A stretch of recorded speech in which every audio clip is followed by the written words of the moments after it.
आज निर्मला सीतारमण जी हमारी वित्त मंत्री ने एंटायर पॉलिटिकल साइंस की डिग्री वाले को भी पछाड़ दिया। अमेरिका में वित्त मंत्री बोली रुपया कमजोर नहीं हो रहा है, डॉलर मजबूत हो रहा है। अब ये कहने का क्या तात्पर्य था, ये तो स्वयं माननीय वित्त मंत्री ही समझा सकती हैं, लेकिन दो चार बातें यहां पर साझा करना जरूरी है। इस सरकार को रुपया मिला था 54 के मूल्य पर 2014 में, 83 के पार कराने की नौबत आ गई और लगता है शतक कराकर ही दम लेंगे मोदी जी।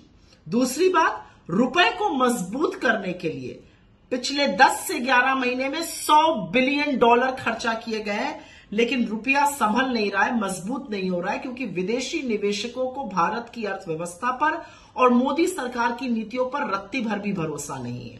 तीसरी बड़ी बात, और यह जरूरी बात है समझना, 86% भारत का ट्रेड डॉलर में होता है। तो जब रुपया कमजोर होता है और डॉलर मजबूत होता है तो उसका दुष्प्रभाव हमारी अर्थव्यवस्था पर, हमारे एक्सटर्नल ट्रेड पर, हमारे इंपोर्ट हर तरह से पड़ता है।